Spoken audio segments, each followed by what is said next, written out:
Welcome to Kaunas and welcome to the women's semi-final day at the UIPM Modern Pentathlon World Championships. This is the final hurdle before the ultimate showdown as we continue to embrace modern pentathlon's thrilling new era. This new format leads us through all 5 disciplines in under 2 hours, culminating in a race to the finish in the laser run. And whilst most of the action takes place in this magnificent Zalgiris arena, conditions will play a part in the final discipline as the track leads the athletes outside. It's all about the race for 9th place, and the Stalkers running in the middle pack are where we are going to be focused. Expect nothing short of a spectacular finish, but we start with the fence. The athletes have already been through a ranking round, but we have the fence here as a direct elimination phase to start things off. They move from the pistes to the obstacle course race, 8 obstacles and a race against the clock. The faster you go, the more points you get over the 8 obstacles. We stay in the venue, but we sneak 1 floor lower and we go to the pool. 50 meters, 4 laps. Another race against the clock, and this is where strategy will begin to play out for athletes in the middle of the pack and those at the back wanting to chase and be in the hunt for the top 9 places in the double header laser run, which finishes off the whole competition here. 5 laps of a 600-meter course, inside and outside. And the athletes will visit the range 4 times. They shoot over 10 meters. They need to hit the target 5 times before they can move on to the next lap.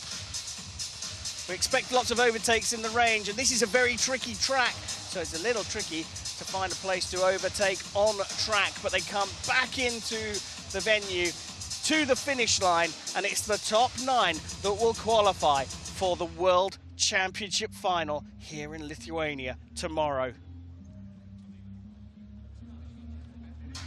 They put on some show here at this basketball arena. The crowd have been entertained throughout. And now it is time.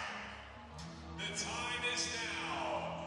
Here is the countdown to the UIPM Pentathlon World Championships. We take a look at the runners and riders. After the ranking round, Choi In-ri from Korea stands top of the rankings from teammate Sung Soo-min, the Paris bronze medalist from the Olympic Games. Look out for Jana Attia from Egypt, the 19-year-old, finishing 4th in the fence. The middle group, which is where we'll be focused, need to keep a look on Anna Yurt from Switzerland, an Olympian who got a silver medal at the 2025 European Championships, and the Hungarian Emma Meteros. Blanka Guzzi of Hungary and Rebecca Castadi of France are the world number 3 and 2, finishing the fence 13th and 14th. We can expect them to climb through the rankings.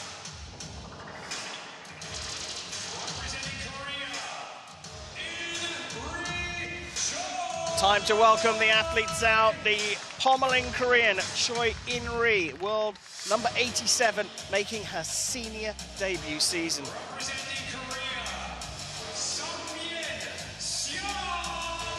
More established teammate Seong Seung-min, the world number 13, finished with a bronze medal at the Paris 2024 Olympic Games and is here to defend the title she won last year. Olivia Green of Great Britain comes out next. She had a great fence, the world number 70, got a bronze medal at the 2023 European Games in Krakow, Poland. Jana Attia from Egypt, a very strong nation in the world of modern pentathlon, just 19 years old, and she is in her 1st senior season. Laura Heredia of Spain, another Olympian in the lineup, world number 20, with 6th at the recent 2025 European Championships.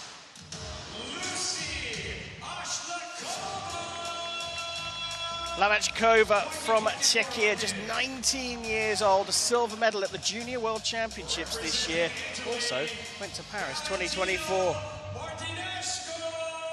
The middle group coming out now. The Italian Valentina Martinescu is just 21 years old and the world number 31.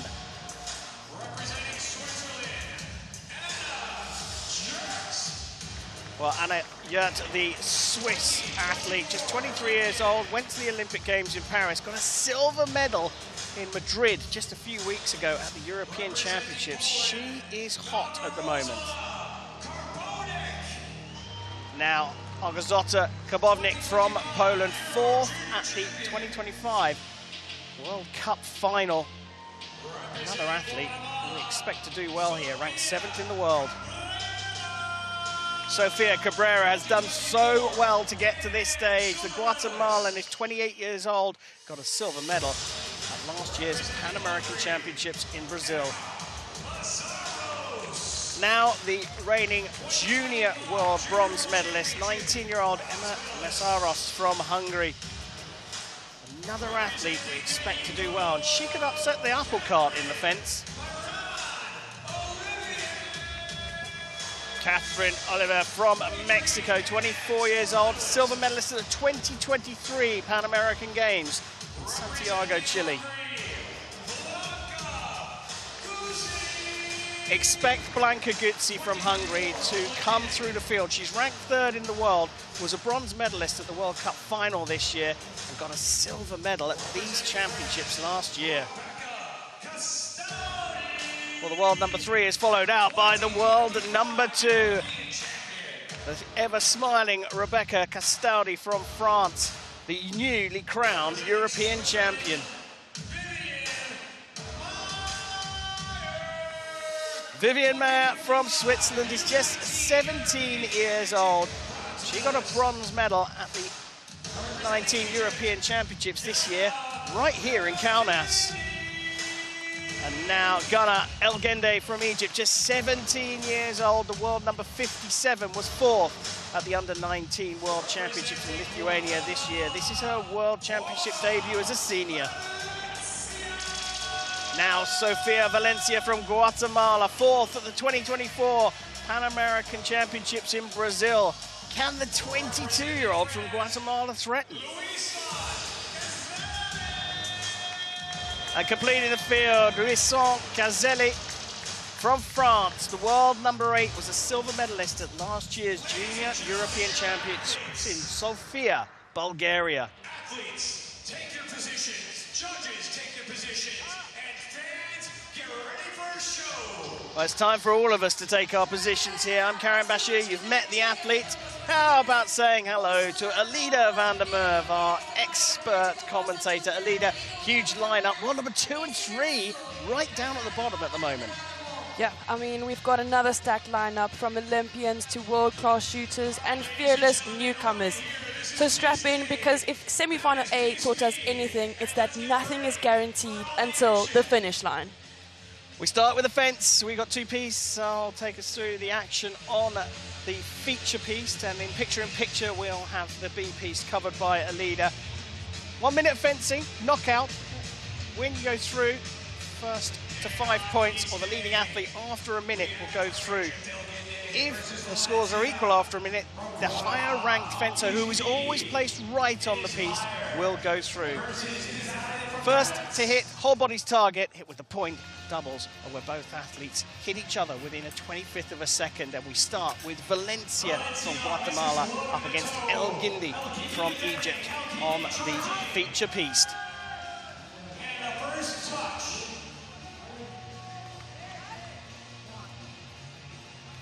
Well, there on your top right-hand corner, we see athletes on piece B, Cazelli on the left-hand side and Mayer on the right. There's a bit of a debate about El Guindi's first hit, but they did stand in the end. And now, El Guindi with a double maintains that 1 point lead, but getting closer to the 5 points. Cazelli starts piece B with a beat hit to Mayer's hand. We talk about the importance of getting that first point in these fencing bouts.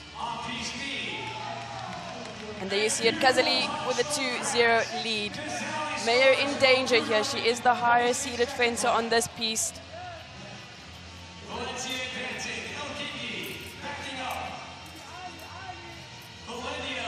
Elgindi here, stepping in for her third single point, or second single point, third point in total. Stepping in an attack on preparation. They're playing with distance, and this time Valencia trapping her with a bit of second intention. This is knowing where you lay a trap, and actually you're trying to get your opponent to fall into it, so that you can work off what they do. Inside 10 seconds here, Elgindi with another single light. She's going to progress here. She is the highest seed, so Valencia would have to score 3 hits in 5 seconds to finish the match. But Elgindi goes straight after and is in to the round of 16. Well, Kazali in a comfortable lead against Meyer. It gets a bit scrappy. That point will be overruled, so the score is still 3-1. 7.5 seconds left on the clock, so Meyer will be really looking to get that single light. But in cases like these, Kazali is in the lead. So this is where we see the switch up between attacking and defending. Kazali just questioning the scoreboard. So they fixed the technical issue on B. We return to action on the A piece as Choi In-ri of Korea, the top seed after the fencing ranking round, on the right-hand side takes on Jana Elgindi. Oh, there you have it. That settles the first bout on piece B. Victory for Kazali. She'll face Shong in the next round. Yeah, the other Korean coming out. Piece B, but the top-ranked fencer after the ranking round, Choi In-ri on the right-hand side. We've seen a little bit of a standard Korean tactic to play the patient defensive game. She's not giving up too much ground here. Elgindi, attacking from a long way out, was lucky to get away with a double.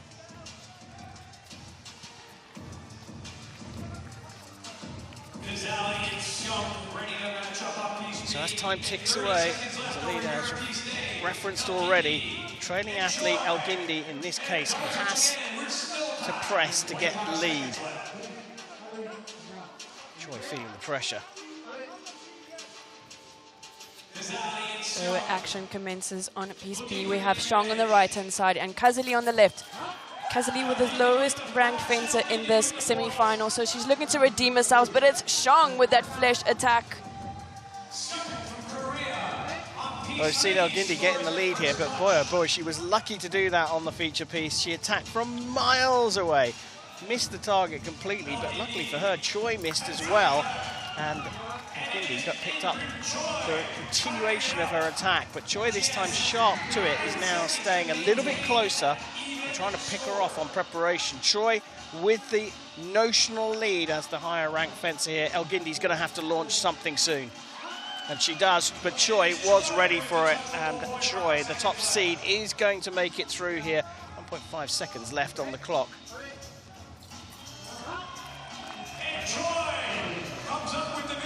Shong, the reigning world champion, who's really showing her experience on this piece. It is a 3-1 lead. Kazali trying to set up an attack, but it's Shong just really so responsive to every move that Kazali.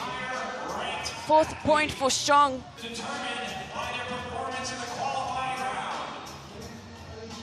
Not much time here for Kazali to make a comeback. And it's a victory for Shong. Shong will move on to the quarterfinals, and that ends the run for the French Kazali. So both Koreans through. Choi, as we saw in the replay there, feature piece, winding up and getting Elgindi to try and attack her, and then was ready, sharp, changing the parry. So we move on the A piece to Karbovnik and Yurt. Karbovnik on the left for Poland, Yurt for Switzerland, the higher seed on the right, but it's Karbovnik from Poland who starts the match with the first point.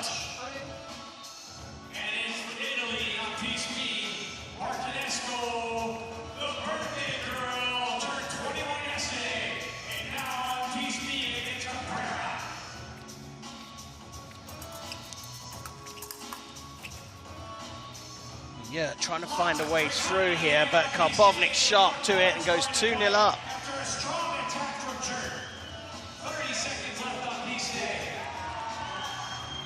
Guatemalan Cabrera sets pace on piece B up against Martinescu's on the right-hand side.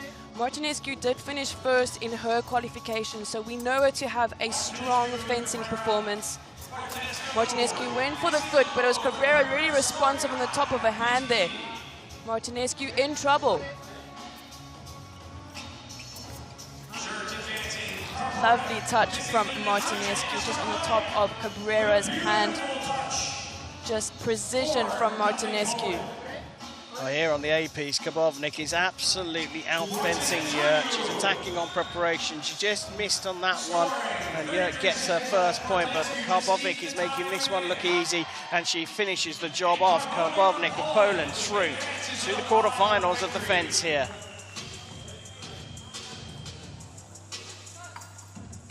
We have the Italian making it up, making a comeback on this piece. Cabrera went for the flesh, but Martinescu read her well, took a step back, straight arm onto her hand, so doubles are not in favor for Cabrera. Cabrera, Martinescu in a heated duel with 10 seconds left. 7 seconds. Time is ticking on piece B, 5 seconds left. If Cabrera doesn't make a move now, it is a victory for Martinescu, and 0.8 seconds left. So all that Martinescu can do now is step to the back of the piece. Well, once that one comes to its conclusion, we pick up on the A piece. Oliver of Mexico on the left, Heredia of Spain, the highest seed on the right. And it is the Spaniard who gets us off the mark. Well, there's really not much time left on piece B, so Martinescu will step back, and it times out. It is a win for the Italian Martinescu, and will be up next against Xiong in the quarterfinals. So Heredia on the right-hand side for Spain on our feature piece. It's ranked 5th after the ranking round, up against Oliver, who is 12th. Oliver get that hit or water off the piece. Doesn't look like that hit will stand. It's been taken off already because Oliver was off the piece. Oh, this is a little bit scrappy here. Scoring a crucial point to get it tied at 23 seconds left.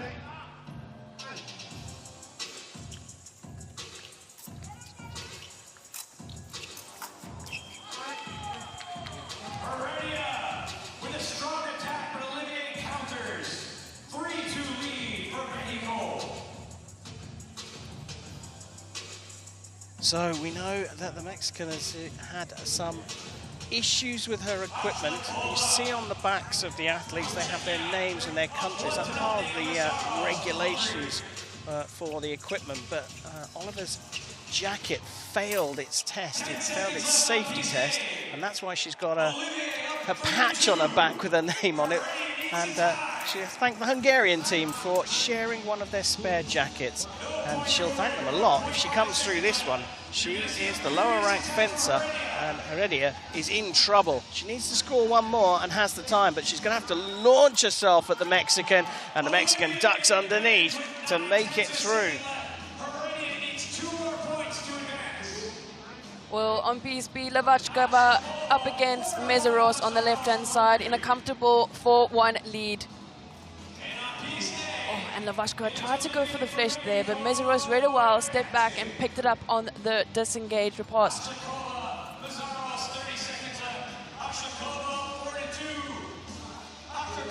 But there you have it. It is a victory for Lavachkova. And Lavachkova safely through to the quarterfinals.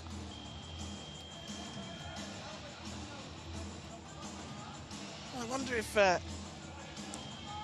Oliver from Mexico is going to have to take the Hungarian fencing coach out for dinner this evening to thank him for lending her the kit. Well, I'll tell you what, it's challenging not fencing in your familiar fencing suit. So that is a challenge that Oliver is dealing with at the moment. Well, the Hungarians are back out in their own kit here. And this is Franca Guzzi up against Jana Attia. Attia fourth after the fencing ranking round, hence the reason she's on the right-hand side, the Egyptian. So we've had one upset in the top half of the draw in the quarterfinals, seeing Elidia going out in the quarterfinals. Action on piece B with Castari on the left, Green on the right. Green really just patiently waiting, but so does Castari go for that flash, doesn't quite get past. 1-0 Castari, France. 15 seconds left on piece A. Guzzi and Tina. Guzzi attacks. Well, they go out on the attack here on the main piece. The Guzzi here is playing with fire. She's inside 10 seconds up against the number 4 ranked Attia. Attia just happy to sit back and try and play the gamble on the doubles, and in fact gets a single light. Massive advantage for the higher seeded fencer effectively. Guzzi needs 2 to go through, and there's less than 2 seconds left on the clock. And the time runs out, and Attia from Egypt makes it through to the quarterfinals. Castari setting up her attacks, but she's really just not quite getting the timing to get the single light that she's trying for. She goes once again, she gets that single light. Green taps herself on the head. She'll now need to wake up. Green will need to put up some attacking moves, but as Castari picks up the 5th point.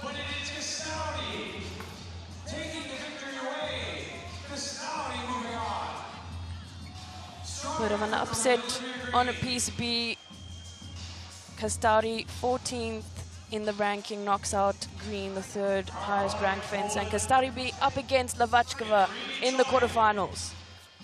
Now we focus on the feature piece.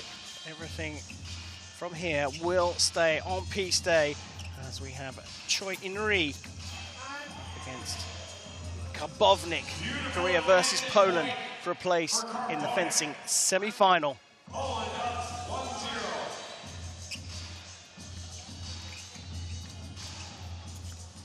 Joy faking. Joy misses low. Joy spins around and misses.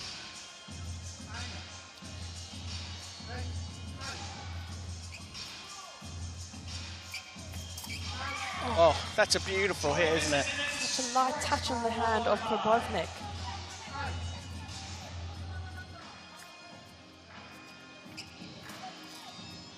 Interestingly, the Pamela Choi not using quite as much of the straight grip as she might. Have a good look at the grip there and close up, but you see that the pole's hand is much tighter to the guard because she's using a grip that it's called a pistol grip because your hand looks like it's holding a pistol when you're holding the grip.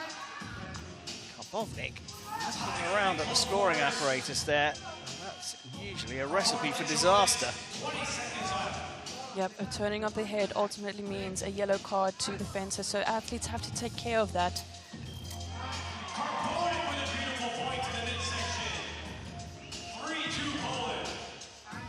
Top seed in the spot of bother here. 18 seconds left on the clock. Yes, she only needs 1 more point to re-establish the dominance in this fight.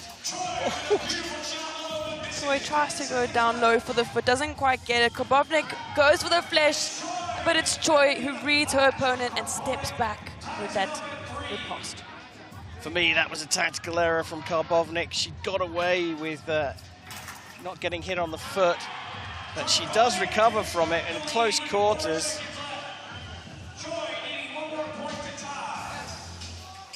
So Choi will be looking for that attack. It's a double point. 5 points for Karbovnik. We say goodbye to the high-ranked fencer in the semi-final. What an upset we're having in the fencing. Just goes to show the second chance you have in the direct elimination round. There you see the close quarters touch of Karbovnik.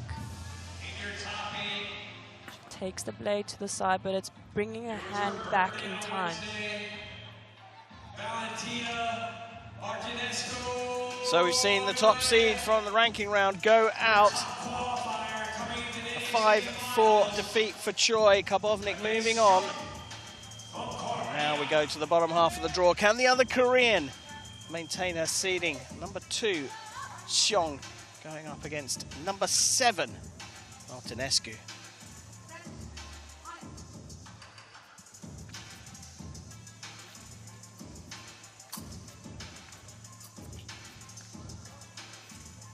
Light footwork from Xiong, really responsive, but it's Martinescu keeping the distance here. Try goes to the foot.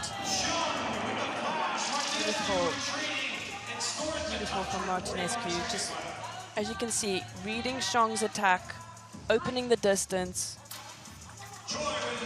You can see the height advantage Martinescu has, and she's a pommeler. She's using that straight grip, which gives her extra reach.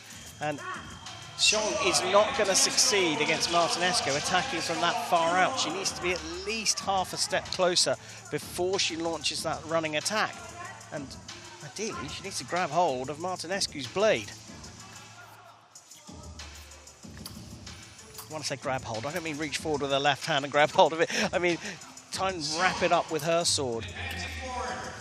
And there you can see Xiong knows that Martinescu has the French grip, so that means she doesn't have as much control. You can see the beating of the blade that she did there to try move her blade towards the side. Bit of hypnotic blade work there, a few sec de cease for those in the know, to try and lure Martinescu's blade around, disengaging it, trying to avoid her opponent's blade, and that then opened up the target for the attack. So a cleverer approach from the Korean.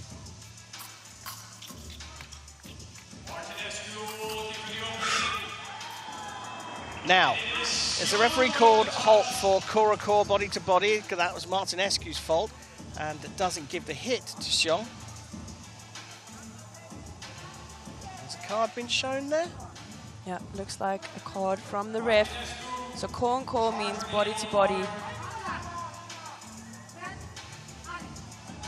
But given a yellow card, it's only a warning. Xiong tries to grab Martinescu's blade once again with a circular six. Really strong parries on Xiong's side. Martinescu's had a lapse in concentration here. When she was sitting back, holding the distance open, it was good for her. And this, at the end of this match, she's just gone running in. Tactical error from the Italian here has opened the door for the Korean number 2 seed, who marches through into the semi-finals of the fence. This, of course, a B semi-final for the women's here at the 2025 Pentathlon World Championships.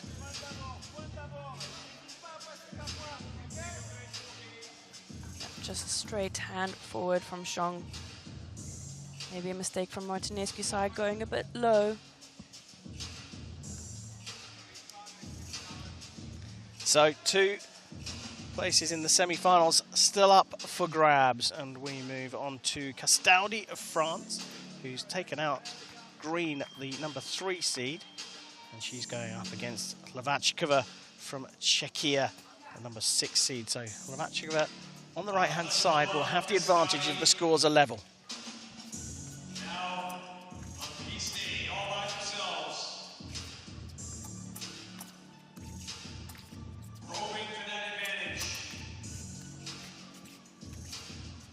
A lot of flesh attacks from Castaudi in the previous bouts. Will she be using that same tactic again up against Hlavackova? Tries to go for the flesh attack. She calls the touch on the ground, so that was on the outside of... Oh, no. That's a first touch for Castaudi. She just managed to angle her blade enough there, didn't she, to get the hit on. It's unusual for 2 right-handers to be clinging to one side of the piece, because it definitely benefits Hlavackova. I feel Hlavackova was showing her parries a bit much there, and given those big actions, it's really easy for Castaudi to read when to go for the attack and disengage. And there you see it. She timed it. It's got direct link to your commentary, Alida.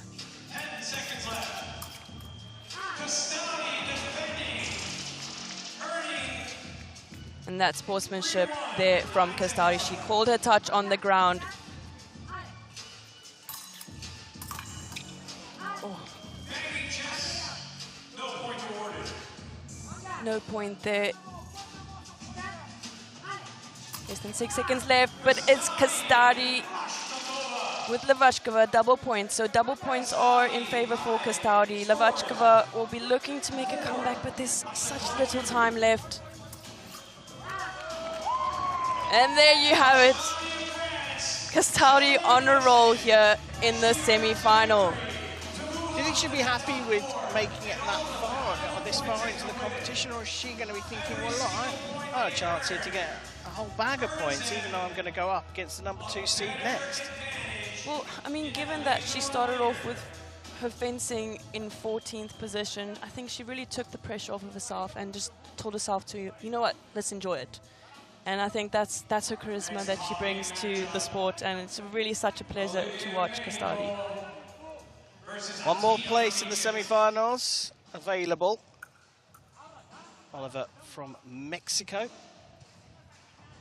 wearing the Hungarian jacket, goes up against Egypt's Atia. Atia ranked 4th. Oliver took out Heredia, ranked 12th. 2 worlds away from each other. Egypt and Mexico on the other side of the globe, but right now they are neck and neck, dueling in this battle against the top. Very unorthodox high hand from the Mexican fencer, leaves the lower half of the target up for grabs, and Atia saw that quickly and waited for the moment for it to step into distance and went straight onto her hip to begin this quarterfinal.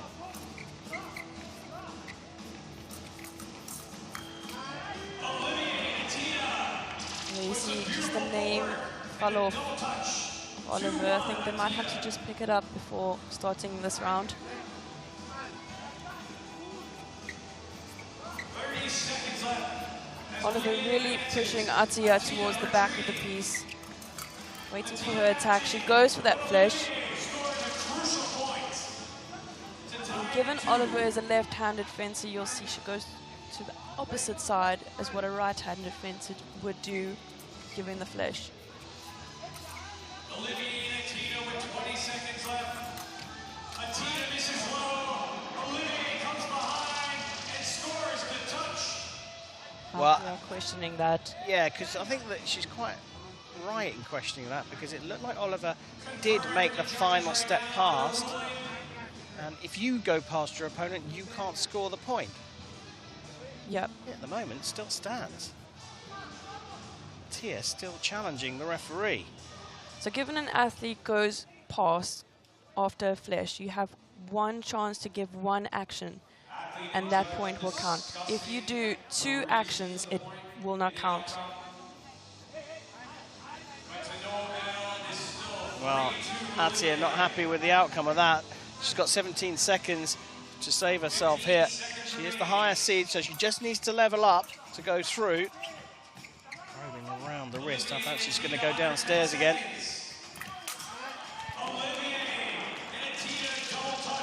Tries a feint disengage, but Oliver is sharp to it and gets the double. Oh! This changes things up here. Atia now in favor with the priority, and Oliver launches herself for the attack. What a finish to that match. It's to and fro, wasn't it, at the end? Yeah, what a switch up between leading.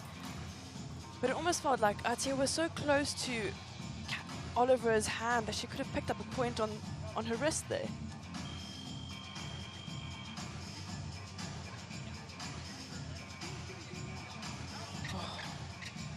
Yeah, so Atia went for the low line, but it was Oliver who was just quick enough to respond to finish on top of Atia. We're down to 4. Started with 18. We're now down to the semi-finals of the fence, the first of the 5 disciplines. Oliver staying on. The Mexican on the left-hand side, ranked 12th, up against Karbownik from Poland, ranked 9th. We saw this in the A semi-final, didn't we? A real mix-up of the order after just one discipline.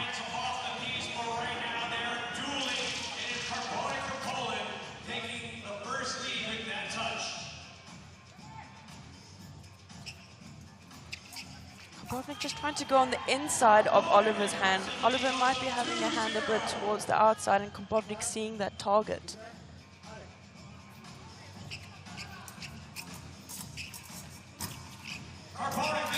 Good spot, because Karbownik, when you're up against an opposite hand defender, you will tend to cling the side of the piece, but Karbownik's leaving quite a lot of space over there, more central than you'd imagine. There's a righty up against a lefty. Karbownik just calls halt.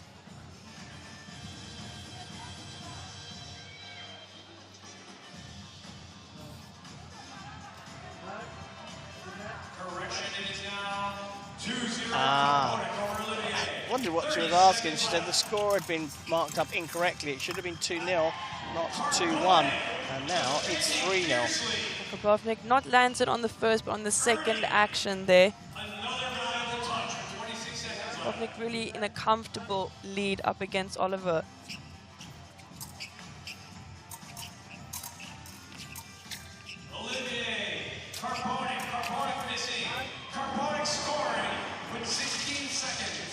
She calls it outside of the piece.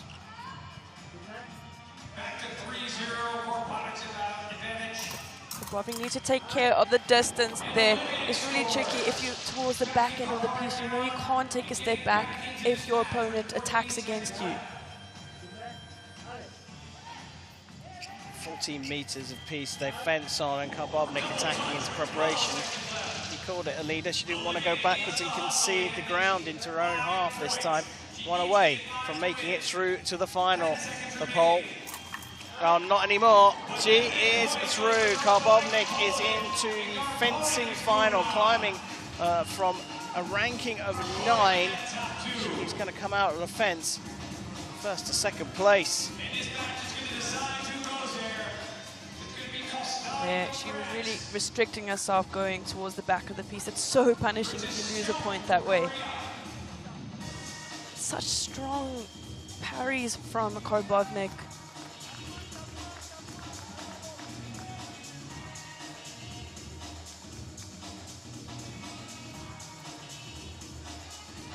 So who will Karbownik face in the fencing final? Will it be the number 2 seed, Chong of Korea? I say the number 2 seed after the fencing ranking round. She's on the right-hand side, but Castaldi has had a run here. The 14th seed coming into this knockout fencing event is through to the semi-finals. It's been a great run. I don't think she's done, Castaldi of France on the left. Tips touched and one light comes on.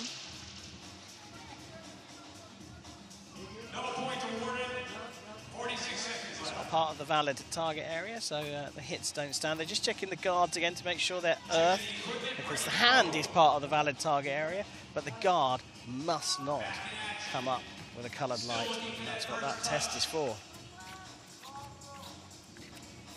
Chong really taking control of the rhythm here with her footwork. So light on her feet.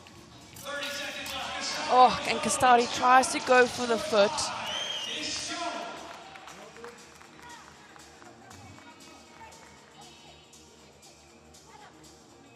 Oh no! So Castaldi's blade has snapped. It did have a wicked S-bend in it. She will have a spare one. And she's laughed it off. Let's have a look. That exchange was so fierce, Wow. it broke about 5 inches right off the top of her head. Yeah, I mean, that can be quite scary, having a broken blade mid-attack. Yeah, it can be. It can do it. But you also saw her dragging it along the piece, trying to get onto the foot. Now, there are certain rules about whether you can do that, because of course the piste is earthed and you're using almost the piste as a support for your weapon to try and hit your opponent's foot. It does happen sometimes if someone steps away. But you might need to be a little careful about that, the French pentathlete. You were talking about Xiong's footwork and how balanced it is, but that first hit was not just as a result of great footwork. It's the way that her body is so solid and stable as well. When the opportunity comes, she's with those quick steps, those little short steps, she's able to change direction and keep her hand in the right place at the right time. She's a stunning-looking fencer for a pentathlete. I mean, it's just staying light on your feet because you have to be prepared for any action. You can really see the experience that the reigning champion brings to the piste. Beautiful attack on a preparation there. Circular C's with a beat to a flesh. They'll just need to fix the score there. It is... Should be 2-0. 2-0.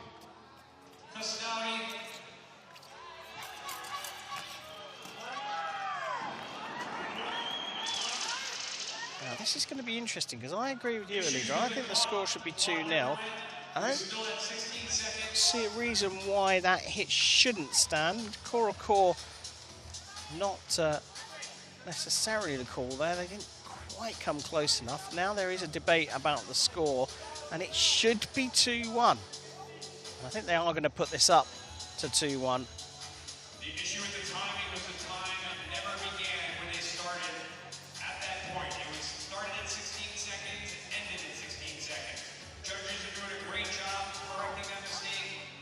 Wow, we saw a glimpse of the Korean coach there. There he is again, and he's saying it should be 2-1. It should be 2-1. It does change the complexion of this fight, especially if Castaldi was to score, which she does.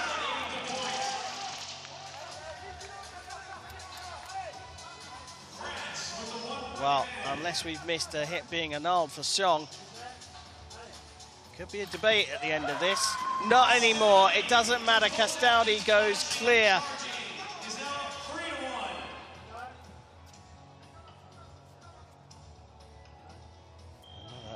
Straightening of the weapon required.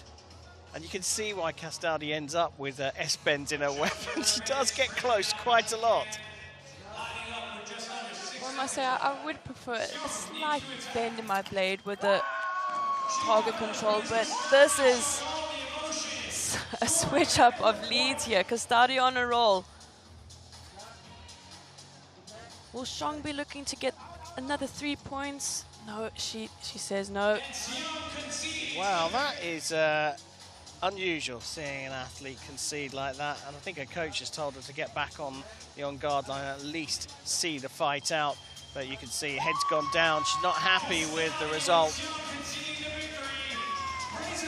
Castaldi, ranked 14th coming into this, puts a smile on the coach's face. Castaldi will go up against Karbovnik in the final. Attacking into preparation. French athlete will give up a few blades in her approach to fencing, but she won't mind if she makes it through to the final.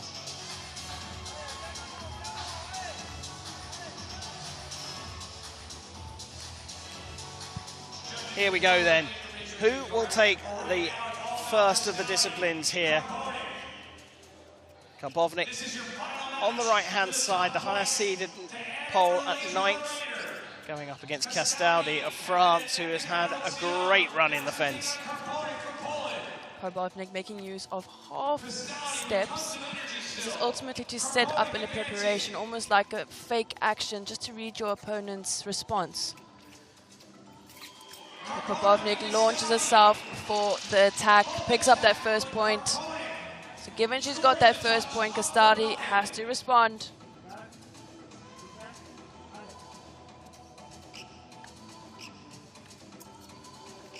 Karbovnik a bit more patient now. Castaldi looking for an opening. Karbovnik misses high. 20 seconds left. Karbovnik goes for the lunge.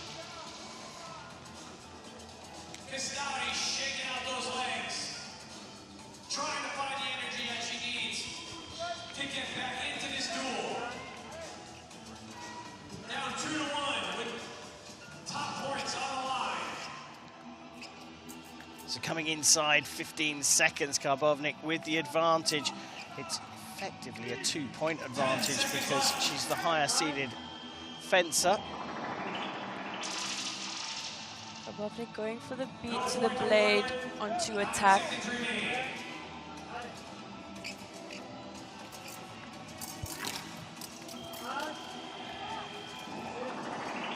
Kostadi just launched herself into that flesh attack. She didn't quite get past there. Maybe didn't straighten her arm fast enough in that action, or use her arm first. Oh, Karbovnik's so comfortable. She's able to wave to her friends and family in the crowd here to support her. Of course, Poland not too far away from Kaunas. Well, only 4 seconds left. Kostadi's on a roll. She will look for that single light. She needs one more, though. Karbovnik's the higher seed, and it's come down to this. The two obviously know each other well. They're like, wow, how have you managed to do this comeback? And attacking into preparation. Karbovnik makes it through to the fencing win, but what a run from Kostadi as well. The Pole and the French athlete finishing 1 and 2 in the fence, coming from 9th and 14th after the ranking round.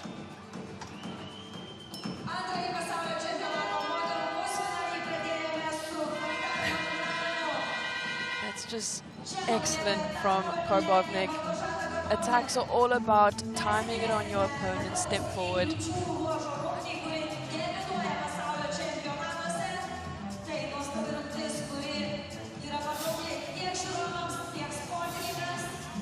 Well, you can see Kostadi pretty happy with the outcome of that.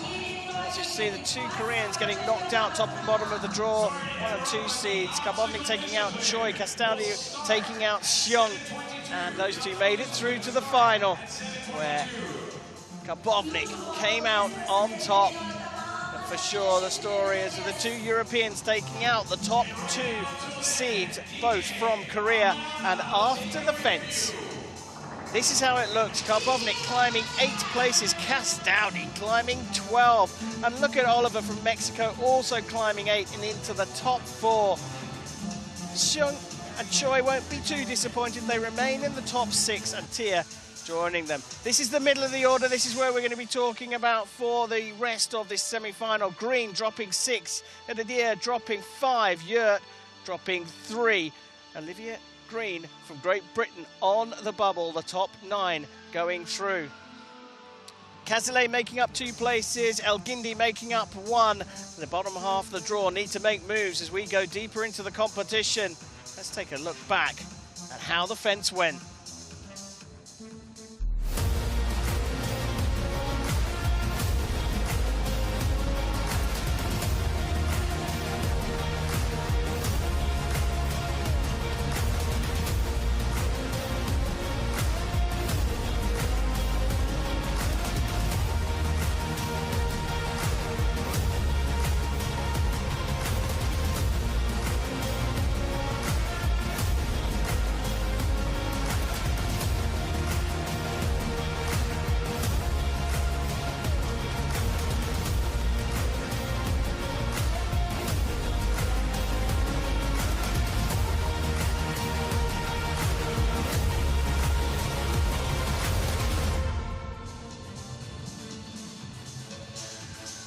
Well, the piste has done its job here in semi-final B for the women's competition at these World Championships. We'll move on from the 2 14-metre pistes to something just a little longer and a little more aerial. It's time for the obstacles, the second discipline, where it's a race against the clock. The fastest time gets the most points over this 8-obstacle course, which goes around a big bend.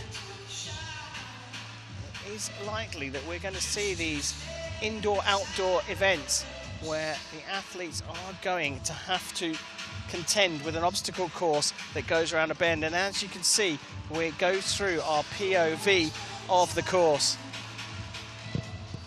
Well, here we have Kevin Donahue, American OCR specialist, taking us through the course. He just finished up the tilted ladders. Takes us to the over, under, and through.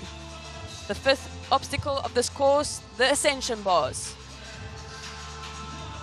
Similar to monkey bars, but every bar is a little higher than the previous ones. The giant steps. And the second last obstacles, the swinging globe. So athletes will be making use of twisting of their torsos. And really important here to have a forward-backward motion and not necessarily a left to right. And it is here importance of sticking the landing for the finish wall. Athletes dig deep here, arms get tired, and to clock off with the finish buzzer. We're looking for times around 33, 34 seconds. They can go faster. We'll start with one heat, but there are 9 heats in total, and they go in reverse order. And we start with Sofia Valencia against Vivian Maier, Guatemala against Switzerland. They're looking these first 3 heats to really go as fast as they possibly can. Eridia against Green. Green will be looking to make up places here. And Martinescu, Plavacheva will go in the 6th heat as well. This is the middle of the order. We move on to the top 6 here. And this is all about maintaining position. We might see the final 3 heats being a little bit more reserved to avoid any penalties or elimination. First up though, Sofia Valencia of Guatemala on the far side. Track A against Vivian Maier of Switzerland in red on track B. They start with the steps up into the big wheel. 2 fairly easy obstacles before we get to the overhead tilted ladders, and we're looking for different techniques in these overheads as Maier goes over, under and through, agility through that 4th one, and now those monkey bars that Alida was talking about climbing, they make it look easy, but it really isn't. The giant steps, there's not much time for the arms to recover before they move on to the swinging globes. And again, we'll be looking for different approaches as athletes will avoid touching certain globes. And Maier gets over the line for a time of 36.882. Not too bad at all. It was a disciplined approach from Valencia. Looks like she was trying to avoid any penalties, because if they drop in on those overheads before they get over the line, they have to go back and repeat it, and that kills your time. Yep, no, that was a safe course from Maier. She didn't take really risks, but still managed to get through quite good technique. Maier, only 17 and really adapting to the obstacles, but we move to heat number 2. In lane A, representing France, Kazali, and in lane B, representing Egypt, Al Gendi.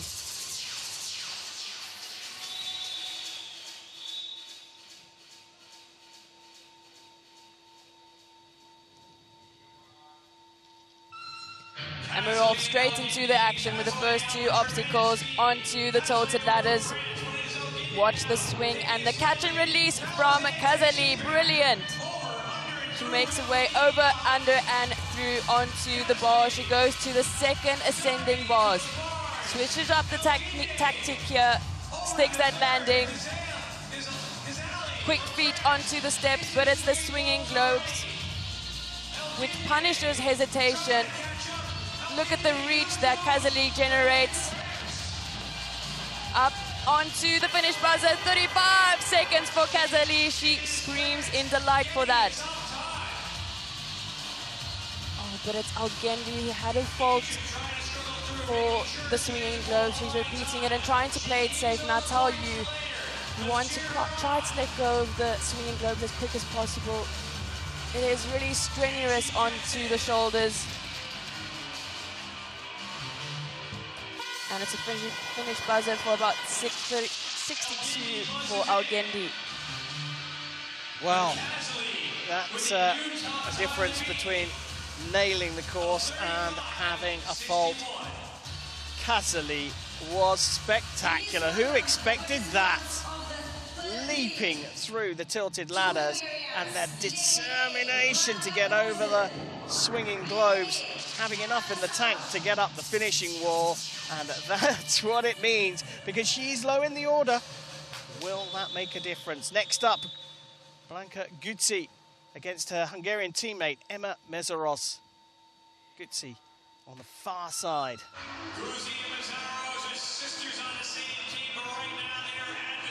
I always see similar techniques from the two Hungarians. No, they have got a different approach to the tilted ladders. This one is all about agility, getting through that quickly. Guzzi does it. She skips the first of the ascension bars. They make this look so easy, I promise you. Those rising bars are punishing.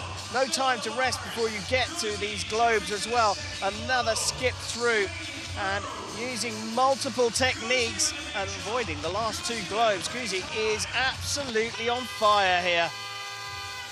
34.347, the fastest time so far, and she's happy with it.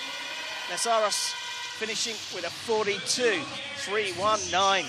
Well, I'll tell you what, Guzzi will be so pleased with that result. She had a bit of a fault in the obstacles in the qualification round. She's redeeming herself and is setting the time to beat at 34 seconds. Please welcome the participants of the fourth heat. Lane A, representing Guatemala, Sofia Cabrera. Lane B, representing Switzerland, Anna Jut. Well, we move on to the next heat. Heat number 4, Cabrera in lane A and Yurt in lane B.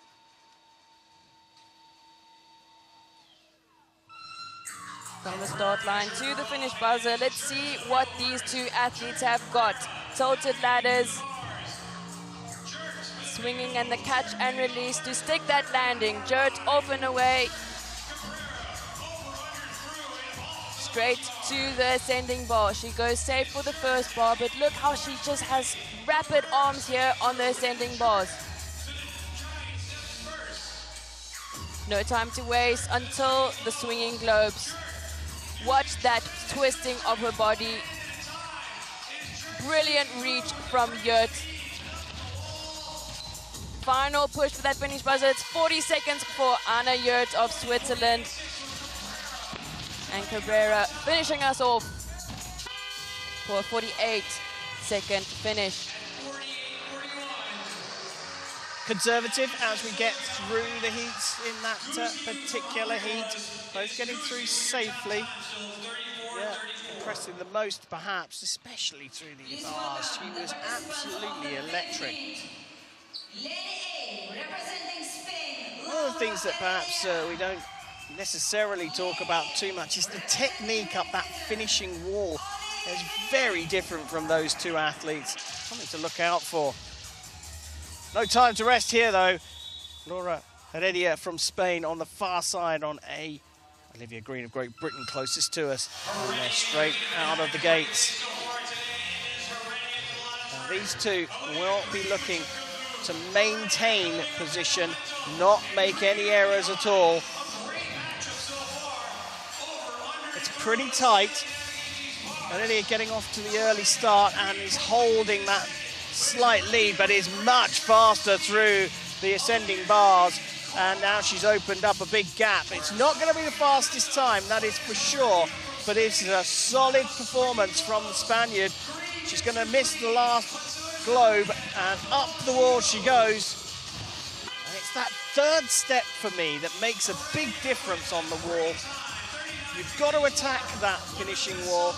Green through without any penalties so far, but look, she's having to use the upper body to get over the line, and that adds to your time, a 52 seconds from Green. Excellent run from Heredia. But yeah, it was a bit costly for Green there. Let's have a look at the tilted ladders. Great technique from Heredia.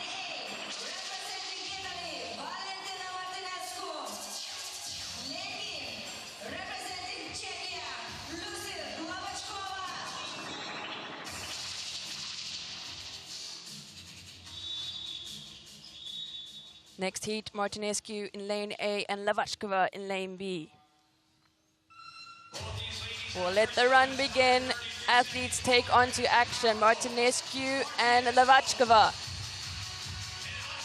Martinescu tackled those tilted ladders and swiftly through, over, under, and through. She goes to the second ascending bars, slows down a bit, loses a bit of rhythm, but that's it for her onto the steps. Look at the generation she gets from the swing. Oh, see the left to right movement there from Martinescu. But it's a 36 finish for Martinescu. We have Lavachkova had to repeat on the swinging globes. This will cost her a few points. You see the left to right movement from Lavachkova will penalize her, but it's going to be about 51 seconds for Lavachkova. The penalty of having to repeat an obstacle clear. It's at least 15 seconds on your time for the overhead obstacles.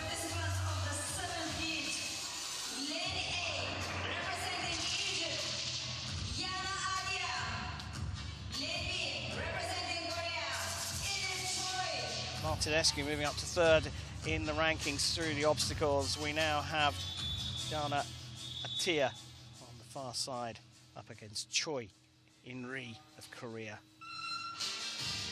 Attia and Choi, it is Attia to the ladders first, Choi right behind. Choi with a big Well, you're seeing Attia just struggling through the tilted ladders, and Choi has stormed ahead. She's nimble, she's agile, and she's into the ascending bars. Oh my goodness me, the speed through the beginning of that, great. She lost a tiny bit of momentum, but her slight frame carrying her through. Can she keep momentum through the swinging globes? Again, a little bit of a hold up there, which drains those shoulders of energy. Up the wall, gets that leg over the top, which helped her out. 39 seconds for Choi, and Attia struggled with the tilted ladders at the beginning, and that's what held her up. Finishing 44.9, not too bad in the end. Yeah, really unfortunate for Attia because we know her to be quite fast in the obstacles, and I think it was just the tilted ladders that really cost her.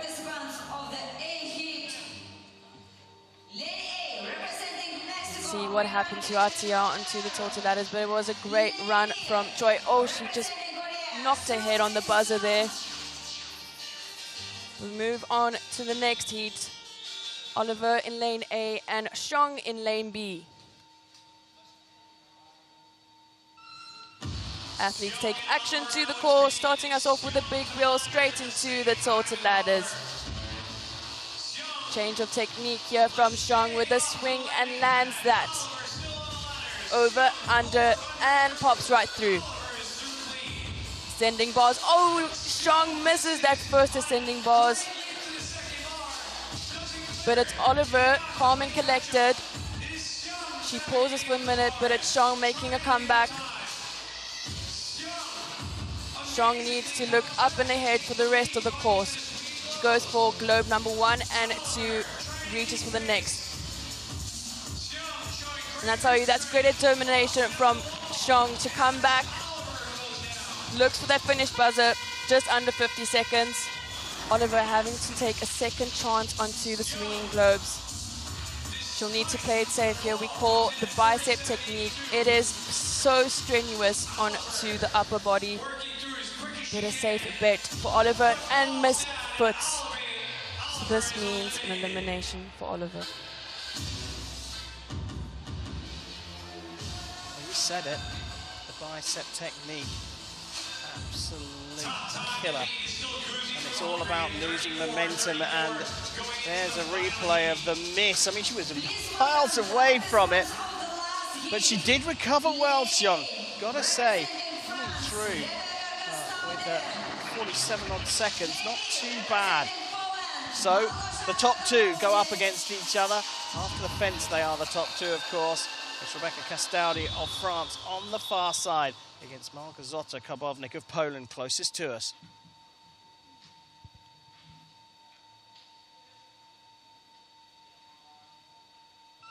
Castaldi and The last heat of the obstacles here. They certainly fly through it, and they're flying through it here. Crikey, how did Karbovnik land that and keep her momentum? A body weight moving forward, strong upper body from the pair of them. Castaldi catching up, overtaking perhaps, just about on the ascending bars. Has she got the strength left in her body, the French athlete in white, to go through the swinging globes? They are neck and neck here. Karbovnik retakes the lead. They're up the finishing wall at the same time. They hit the buzzer almost exactly together. A great time from the pair of them as they celebrate. Karbovnik just under 36 seconds. Castaldi just over. What a thrilling finish.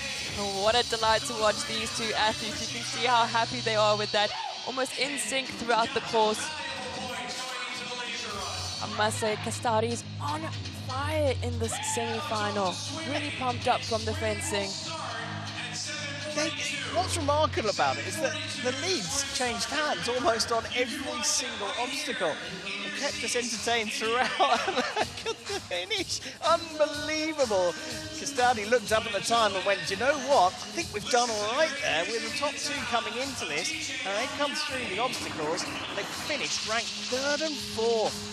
That is some move, but I think we're going to see a lot of moves in the rankings now. Look out for how Vivian Meyer, Cassidy and Guti went to the first 3 heats, how they move up through the order. Well, here we go. Karbovnik, Castaldi staying top of the pile, switching places at the top. They'll be pretty happy about that. Martinescu climbing 4 places, but look at Guti. She's climbed 8, Cassidy climbing 9. The top 6 completed by Choi. We are focused on the middle of the order because this is a semi-final. The job is to stay in the top 9 or finish in the top 9. It's a great move from Vivian Meyer from Switzerland. She's come up 7 places. She's put herself back in the running, 6 points behind the bubble and 9th. This is the bottom half of the draw. Good move from Valencia, up 1 place, but these 6 athletes need to make moves in the next discipline. We've had the fence, we've had the obstacle, we're moving on to the pole, but before we do, let's take a look back at the obstacles.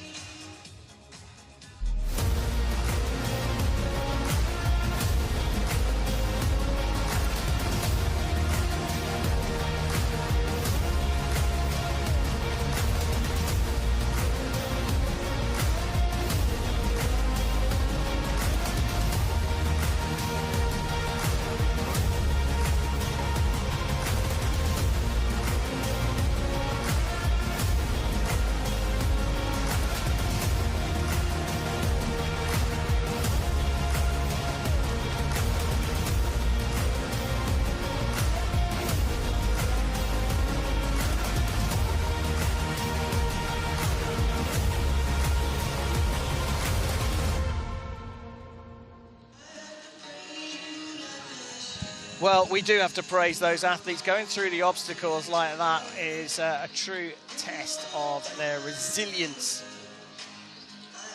Obstacles are left behind them, though, as they move to the pool. We're still in venue, but we take a little 90-second hop across to the other side of the venue for a visit to this 50-metre pool. 4 laps to contend for the athletes, 200 metres. And now we get into the territory of pacing. Do we see the middle of the pack push hard to try and get into the top 6?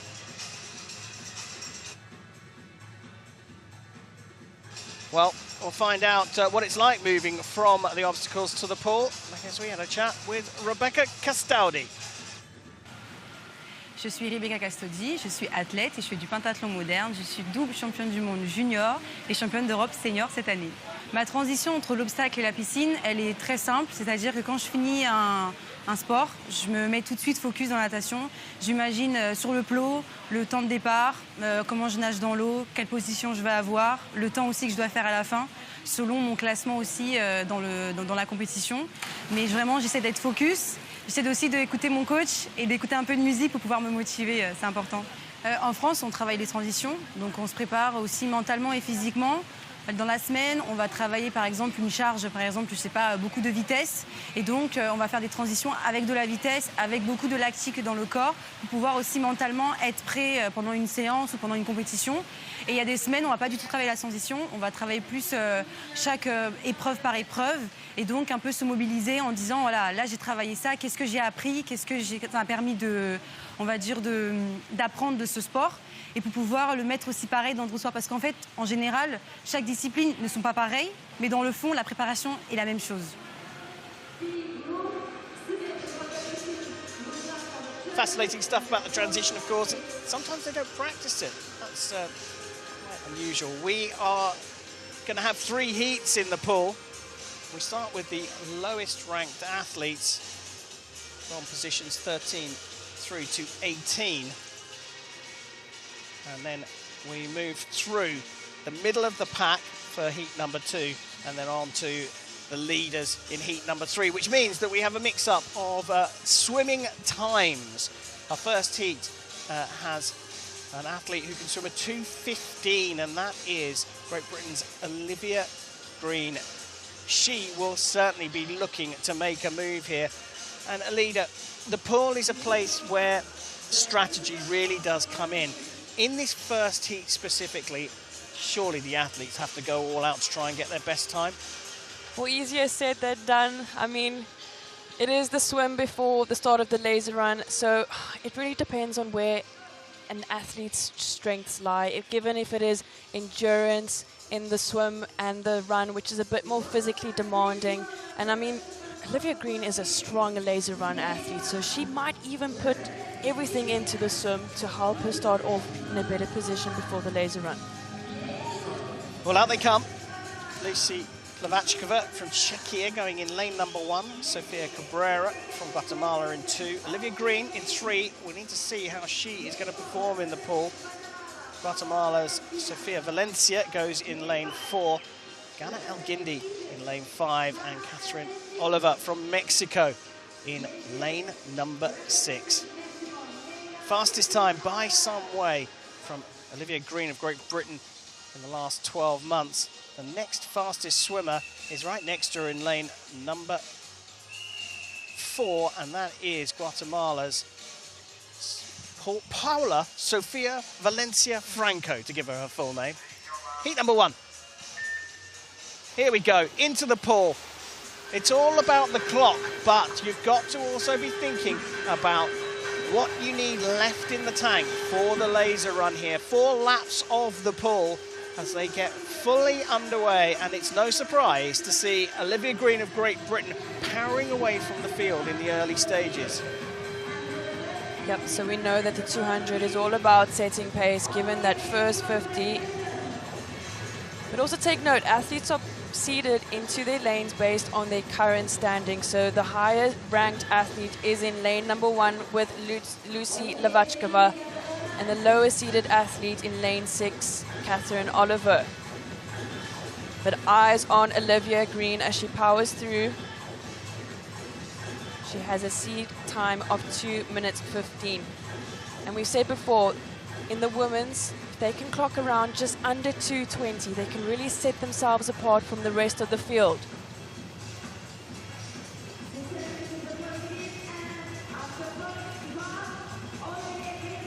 So given 4 laps of the pool, it is really important for that kickoff from every turn.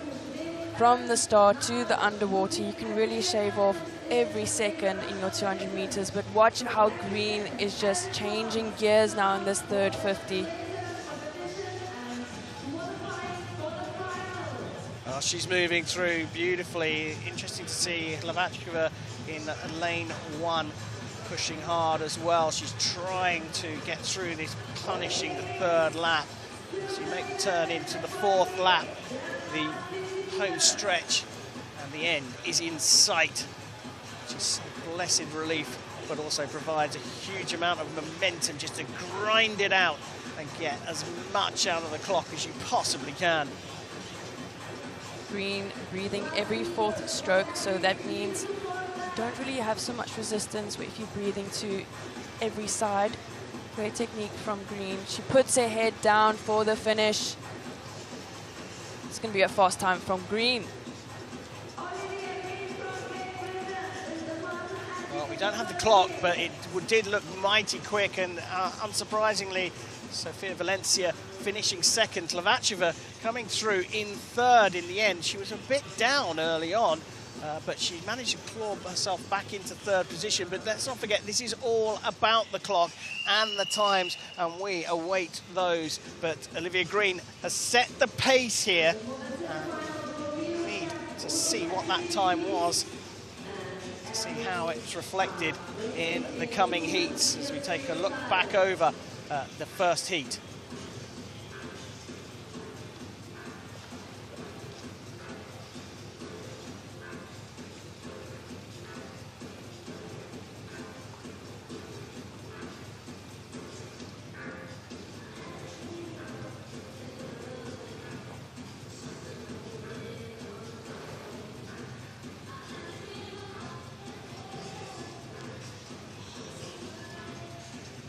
Well, Olivia Green setting the pace in the first heat in the pool here. 2 more heats to come, and like the obstacles, this is a race against the clock. Start list for heat number 2. This is the middle order. This is where our focus is at the moment. Laura Heredia from Spain going in lane 1. Cheong Seung Min inside her from Korea in lane 2. Heredia coming out to the pool. Closest to us, the highest ranked coming in after the obstacles in lane 2.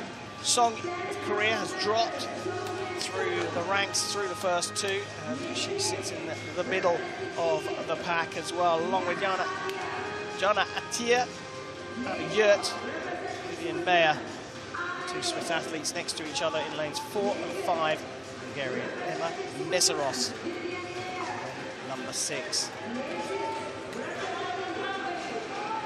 So these are the athletes ranked 7, 8, 9, 10, and 11 with 12. So we'll be looking at the 10, 11, and 12, which is lane 4, 5, and 6. What they can do to change things up with the swim, to try claw their way up into the rankings. Well, they're ready to go.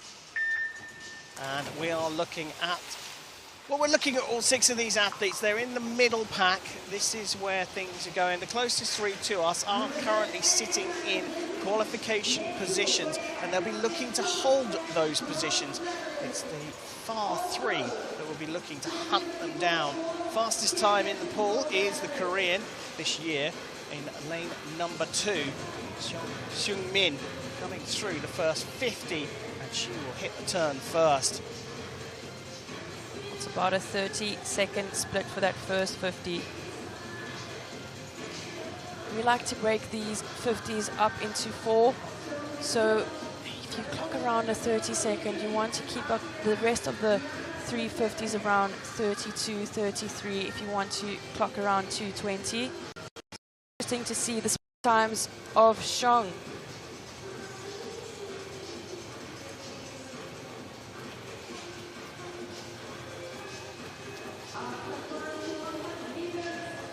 You see Schlong for the flip turn.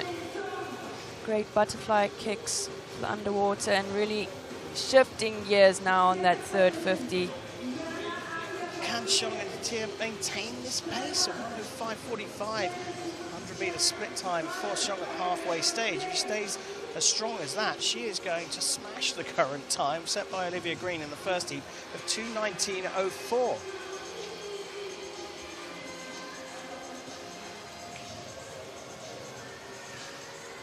She's so effortless, isn't she, the Korean in the pool? It just seems like there's almost no power.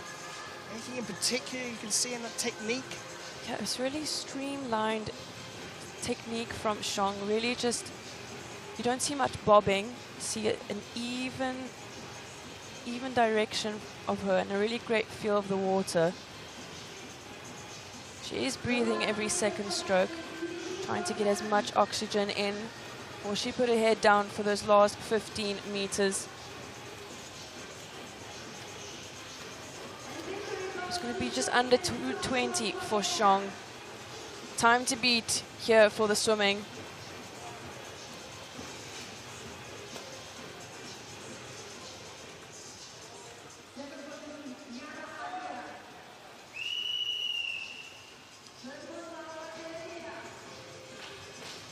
Well, Xiong absolutely electric in the pool. She has set the fastest time in 2:18.51.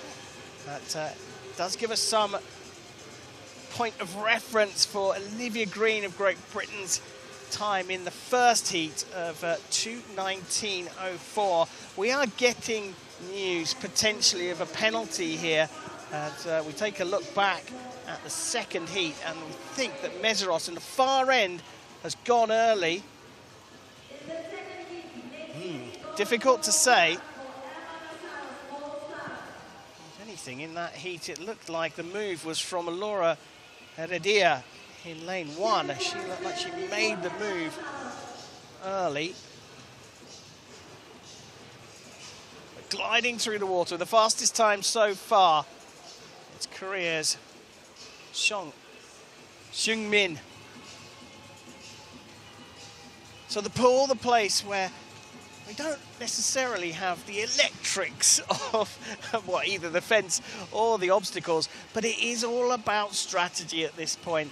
And now the top 6 ranked athletes will come out for the final heat in the pool. They'll know the times that have been put down. They'll know what they're capable of, but what they need to do now is adapt to what they think they're going to need left in the tank for the laser run. How much do these top 6 put into the swim? Małgorzata Karbownik going in lane 1 for Poland.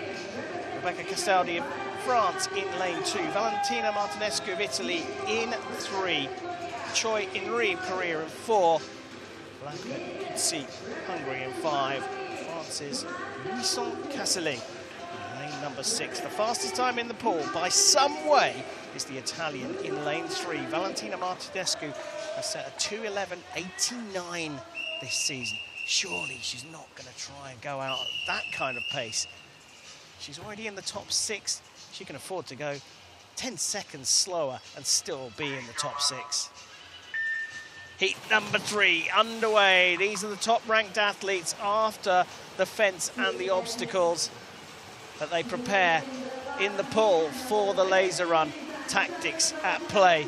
And at the moment, it's no surprise to see the Italian storming out front, but staying up with her in lanes 4, 5 and 6 are Choi, Guzzi and Casselet.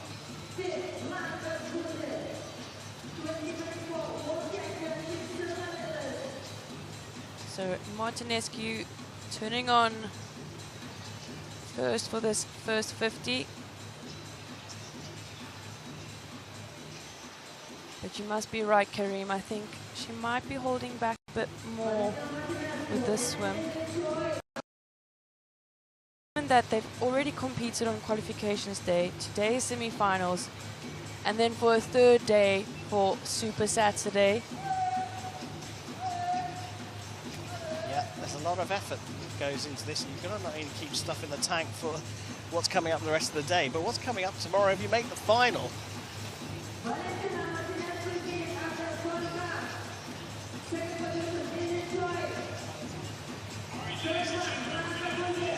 We're on to this third 50. Really interesting to see the kicking of Martinescu. Not necessarily a splashy kick. It's generally better to have a kick in the water, as water is a lot denser than air. Trying to get that grip, but it is Martinescu turning on for her third 50. I think she's giving it her all. She's got a comfortable lead amongst the rest of the field.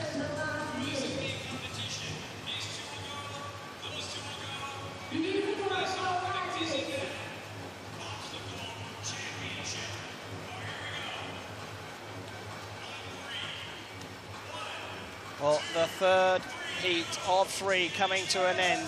Martinescu is going to set a time here that could challenge the top. Oh my goodness me, she's gone 2:11.42 to set her personal best this year. A 2:18 from Gutsi and a 2:19 from Choi. Certainly super quick times, relatively speaking, and those athletes are going to stay right up there. Seems like Custodi's cap has slipped off. That really creates a lot of drag in her pool, and that is not a great swim to have. But given that she still finished strong, she's still in the contention for qualifying for the final. Oh, he didn't spot that cap falling off. When did it happen? Martinescu, though, we wondered, is she going to push hard? The's no doubt after a PB, personal best. And she smashed the field apart here, absolutely destroyed everybody in the pool. She's going to be 7 seconds, there or thereabouts, ahead of the next fastest time. 6.85 seconds faster than Gutsi, who was also in that heat. Song finishing in the pool in 3rd place, and this is what the standings look like after the swim. Martinescu moving up a place after that incredible swim to 2nd. Karbovnik on the same points, but the top of the rankings. Custodi moves down, but she's only 10 points behind. This is where we need to be looking at things. 8:47, the highest score. And Adir is going to be 49 seconds handicapped in the laser run on the bubble in 9th place, but she goes out 8 seconds ahead of 10th place.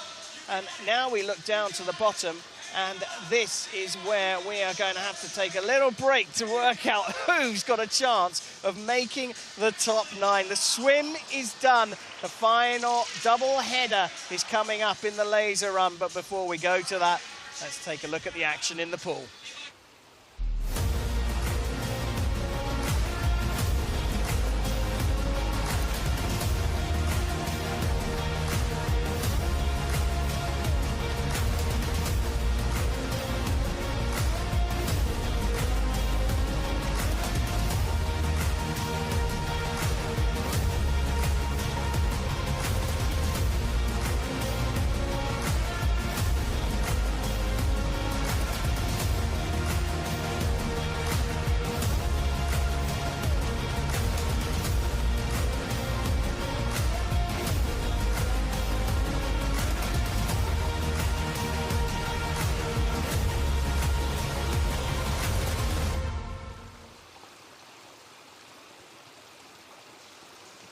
Well, there's been some moving after the swim.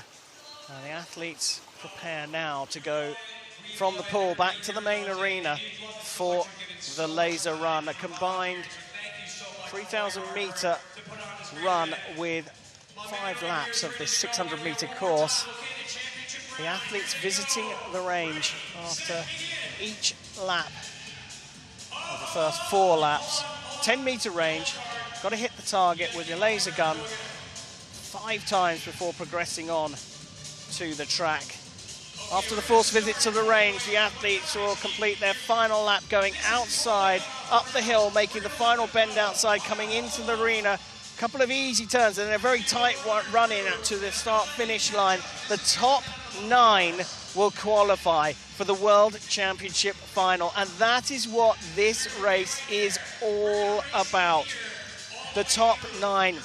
It's weird in a race that you don't focus on the front, but not when you understand that the job here is for the athletes to make it into the top 9, and that is it, because often you'll see in a pentathlon semi-final, those that have got out to a good lead, and there are plenty of them out there, will actually ease through the final lap of this track. We had a little look around what the athletes will experience. It's pretty tight outside. I don't think it's going to be as bright as this either. Taken during the daytime. That's the tightest of bends. They come up and it's beautiful to run along the large river here in Kaunas. But then you make this turn and it's uphill. And if you are tired, like these athletes will be on laps 4 and 5, this becomes a struggle. You've also got to battle with the change of light conditions as you move from outside to in. and a slightly slippy floor with the tape on the corners to help the athletes with their grip. They cross over the obstacle course, come up the back straight.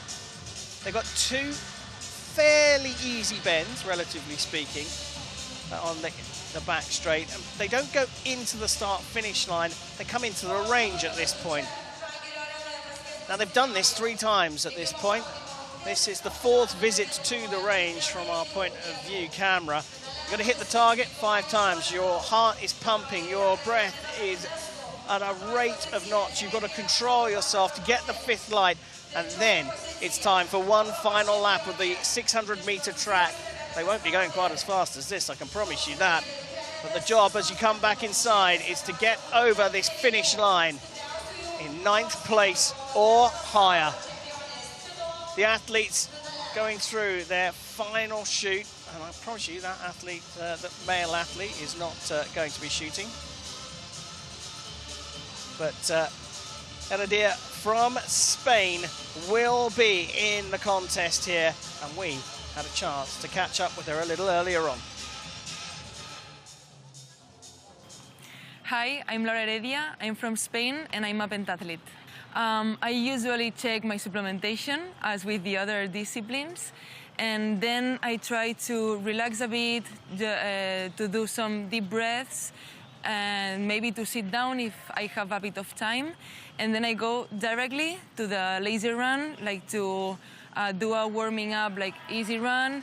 And then when the shooting range is open, I start to shoot.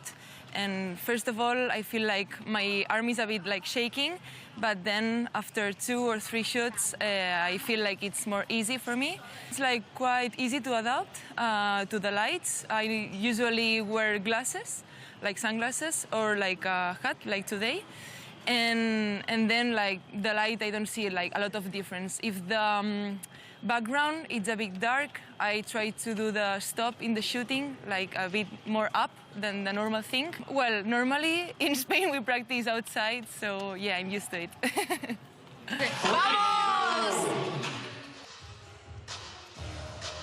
Well, this is a great view of the athletes transitioning from inside to outside. And Eliminations talking about wearing the hat. Still pretty light outside.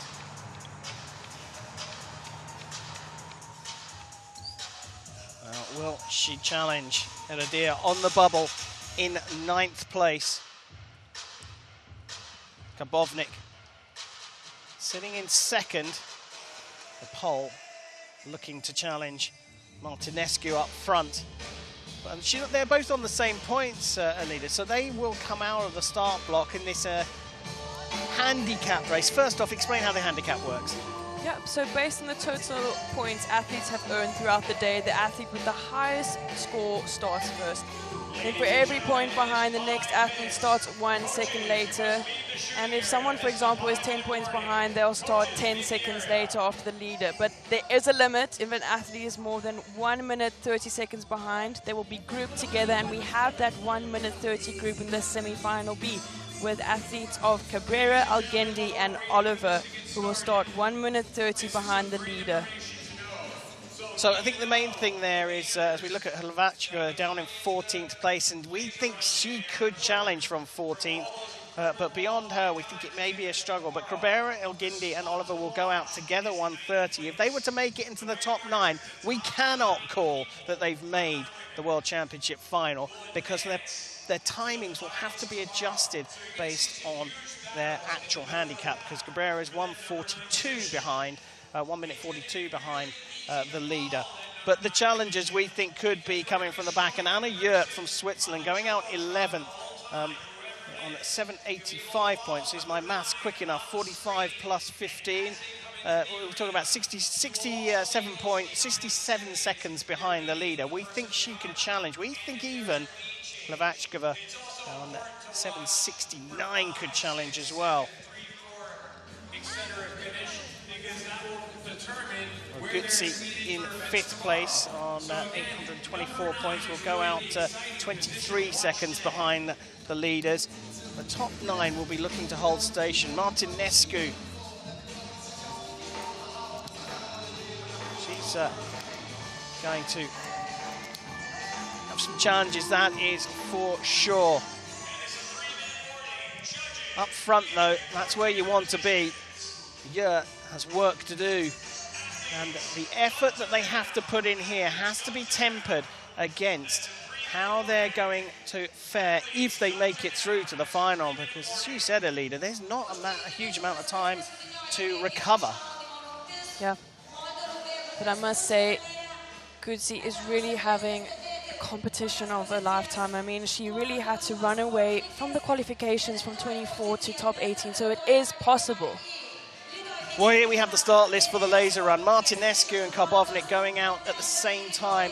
Castaudi has had a brilliant semi-final here, but Gudzi, as expert Alida has said, is having a great time out there. And in fact, there is some battle repeated with Xiong, who's going out behind her. If we think back to the World Championships last year, we are concentrating at the beginning on the bubble, where Laura Heredia goes out 49 seconds behind the leader, and another 12 seconds back from her, the chasing pack of Vivian Mayer and Anna Yurt. We think the challenge could come as far back as Lucy Hlavachkova of Czechia. 1 minute and 18-second handicap for her. Beyond that, we think it could be a struggle. But remind us about what happened at last year's World Championships. Yeah, I mean, we had a showdown between Gudzi and Xiong of Korea. Really just a sprint finish for the finish line, and we had a similar case in the World Cup final between the two of them. So will it happen again at this World Championships? In the semi-final? We might have to wait till tomorrow for that, but we won't have to wait too long for this semi-final to begin. We have got some star players a little bit further down the field here. They've just got a minute to go. And in this transition from the pool, they've had to not only change out of wet kit into dry kit, they've had to have a little shoot warm up, and they'll go through different places as Castaudi just has a check on when she's departing. It'll be 10 seconds after the first two. But they've also had their chance to warm up, and you can see Karbovnik and Castaudi have a very special relationship.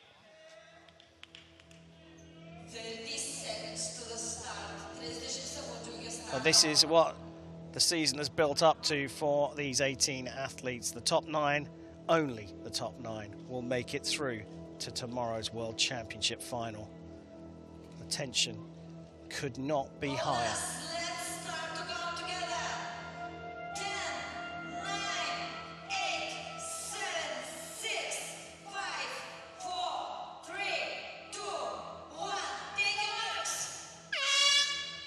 Off they go then. Martinescu of Italy and Karbovnik of Poland lead out for the laser run. They have a 10-second head start of the French athlete Castaudi. He's up and running. We then have another 8 seconds before Choi In-ri, who's recovered after a difficult fence, to come out in 4th. This is where we think we're going to see some moves. Blanka Gudzi of Hungary safely out in 5th place, and she has a good laser run. Coming out after her, it's Xiong Xu-min, the gold medalist from last year's World Championship, chasing down the silver medalists in 5th and 6th in this semi-final. We fancy a battle there as Louison Kazali of France comes out 7th, and now Yana Attia from Egypt leads out Laura Heredia, and this is where we are going to be focused for much of the race. Certainly at the start, it's Heredia who's on the bubble in 9th, and Vivian Mayer will come out around about now, 12 seconds behind her, and there you can see her in the distance. Mayer in 10th, followed by her teammate Anna Yurt, who we think also can have a challenge here. The two Swiss athletes with each other, and will they help each other and pace each other? Heredia around that tricky outside tight bend. Athletes are starting off their first lap of 5. This is the formation lap, whether it be just getting the arms out before the first shooting range and getting that visualization before entering. But this course brings a couple of challenges, whether it be the turns and even this uphill climb that we see in the picture. doesn't really offer much chance for overtaking. No, and that's proven here by these three in 7th, 8th and 9th. Attia has just slightly edged ahead of Cassely, the French athlete, but they're making the move. Edidia on perhaps the widest part of the track, using it to move up into 7th. So sitting on the bubble now, it's well, it's a toss-up between Cassely and Attia. They keep switching places. This is going to be all about the range, this one. Edidia just opening up a bit of a lead here. She seems keen to set an early pace in this formation lap, as you said, as the leaders are in and out of the range. Well, it's Martinescu struggling with that first shooting series that might cost her further up in the race. So we have 6, 7, 8 and 9 in the shooting range now. There you have Heredia's shooting visuals in your sight. Heredia struggling on this shooting series. And Cassely doing really well as Attia. Cassely's out and she has jumped a huge number of places. We've got to watch out for the French athlete. And Attia is out of the range as well. Xiong struggling big time. And Heridia's moved up as well. Attia's moved up. Heridia is out. Yurt has a chance here. She's now sitting in 10th place, if my maths is right. Yurt's already made the move in the first visit to the range. And Meyer comes out behind with Green joining them. This is going to be some finish. Is this all going to change around in the range? Oh, I must say, it is still early days here. Athletes are making way for their second running lap, but this is costly for Xiong. Quick feet here on that hairpin turn.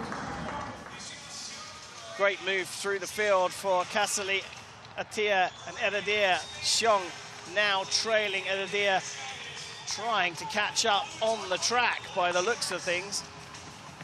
Well, given Xiong's first shooting series, that didn't really go her way. She's trying to put in some running now in the second running lap, trying to keep up with Heredia.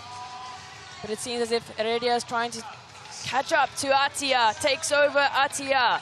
Oh, this is shaping up to be a cracker.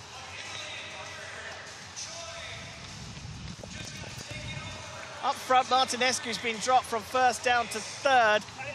And as Alida said, we've got to watch her in the range as Karbovnik makes her way in for her second shoot in your picture-in-picture. Karbovnik, such a talented shooter. Have an eye, she's on 3 green lights now. Karbovnik off and away, 9 seconds for Karbovnik. And now Attia sitting in 9th place on the bubble because Xiong's had a great run here. Castaudi out of the range, Gudzi out of the range, she moves up into 3rd. Martinescu struggling here again in the range, and Choi gets out. Cassidy could make another big move here. And we get Xiong's target in the top right of the screen. This is her shooting. She's moved up into 8th place. Attia in 9th. She's struggling in the range. Yurt is in the range and has already overtaken Attia. She's on 3 out of 5. Attia's still struggling. She's leveled up to 3. Attia's overtaken her in the range. This is amazing race for 9th place at the moment. Yurt just can't get the 5th one. Yurt and Attia coming out head to head. They are absolutely together. Green now joins them out on the track. Second visit to the range for the top 11 complete. I fear for Attia as Yurt is catching up to her now. Yurt really changing the pace now. Just goes to show the value of the shooting range. But eyes up on Green. Green started off in 12th position. She now moved up to...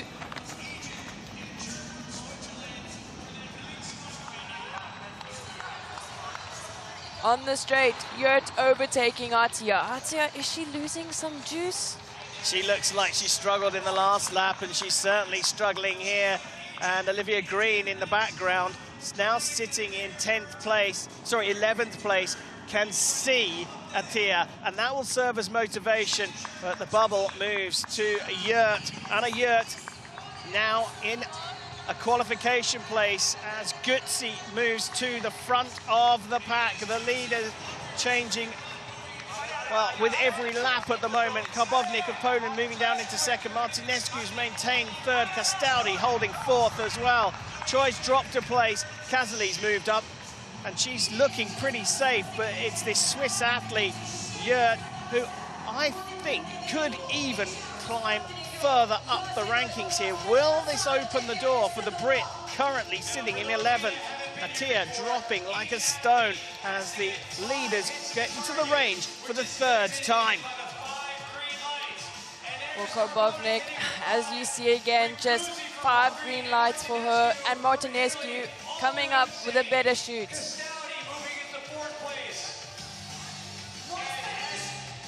But it seems like in the arena here, Green is catching up onto Yurt.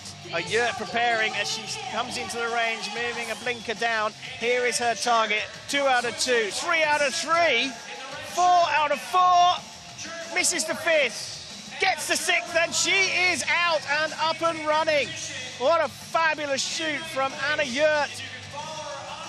She has a chance here to catch up with the 2 Koreans ahead of her. Has she got enough left? There'll be one more visit to the range before a final 600-meter dash. Has Green done enough in the range with her 3rd visit? She is out, but she is quite a long way behind. Yep, no, Yurt is really opening up the gap now, given Green had a great shooting series. But it looks like Yurt is about to overtake Choi. Yurt not holding back. She wants to be comfortable into the qualification for the final. It's on the straight here, which opens up a chance for overtaking. I fear for Choi. Oh, yes. She started after the fencing ranking round top of the pack, but Choi is in trouble here. She's on the bubble in 9th position, but she is being dropped by Yurt. Yurt safely into the top 9, and she looks like she's safely in a qualification position. Yurt climbing the hill for the final bend outside of this lap, and in the background, is Green doing enough? Is Green of Great Britain going to be able to pick off Choi? And you've got to ask, can Elgendi do it? Well, no, this really shifts the narrative of this race. Green having to hunt down a new athlete, Choi of Korea. Choi seems to be slowing down, and Green just picking up the pace.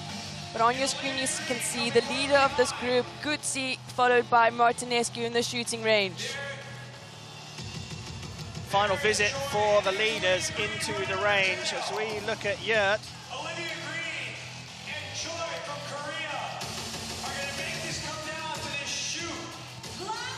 Gutsi out clearly. She's going to be able to jog around the final lap in the lead. And here comes Yurt sitting in 8th place. Choi behind her, Green behind Choi. And Green has overtaken Choi coming into the range. The bubble is between the Brit and the Korean at the far end of the range. First green light for both of them. Yurt out of the range in 8th position. Is she going to be clear enough of these two? A better shoot from Choi, but Green staying on top. Is Green going to come out? In 9th place, she does. The Brit has moved onto the bubble just ahead of Choi. This is going to be a 600-meter sprint for the line. Elgendi joins them, and Hlavachkova is going to possibly be in with a chance here. But look at Green pushing away. She is putting everything on the line. I think Green has got it in the bag. Green is just really sprinting for this last running lap. You can see Gunnar Elgendi in the top of your screen there. She does start with a 1:30 pack, so if she does manage to catch up to Green, she won't quite qualify, but it's Green. Eyes on Yurt with the red shirt. Yurt able to pace herself to some extent. We look at the interval times, a 2:22 fastest lap from Green to a 2:27 from Choi. But Green has a slightly slower shoot, and that will have affected her potentially by 5 seconds. So she's done it on the track. Can she finish things off? She certainly looks strong enough. She's had a little look over her shoulder. She's opened up a massive gap to Choi. Surely this is done and dusted. About 300 meters left of this running lap. You can see Green is just striding through. She's having a run. Well, the lead's changed hands at the front. Castaldi from Casilli, the two French athletes, 1 and 2, but they will be jogging over the line. They are cruising through to qualification. It's far from that for Green. Green has had to put in some run. Castaldi up front crosses the line. So the biggest smile on her face. It'll be her teammate coming over the line in second place. Casilli from Gutsi and Martinesco holding hands as they cross the line.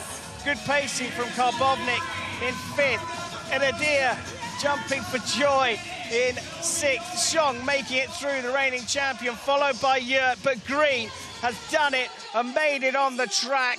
The British athlete completing the 9 from semi-final B to make it through to the World Championship final. There's pain on the face of Hlevachkova, who comes through in 10th, not quite for her, as Choi, well, you can see how much she's struggling. She's been dropped by Elgindi, Valencia.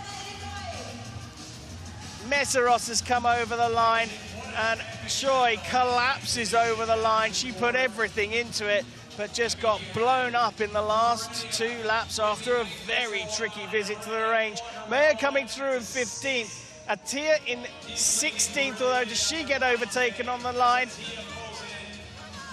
Oliver does take 17th. Atia in 18th position. But what a run from the 2 French athletes. It became a little bit easy for the top 6. You've got to say, through the final lap, they knew they could jog it out. Xiong still had to put something down. Yurt felt comfortable with Green behind her.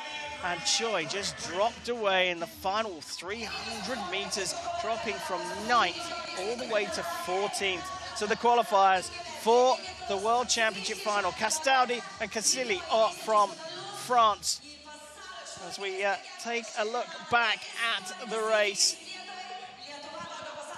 it was to be an absolute thriller. The lead changing hands up front, but the top 5 or 6 were fairly comfortable after the second shoot. Yeah, I mean, the highlights of the show with Yurt and Green just picking up that qualification spot, and you really do feel for Choi. You might want to question, if she went a bit slow in the swim, would she have enough left in the tank to pace herself in the run?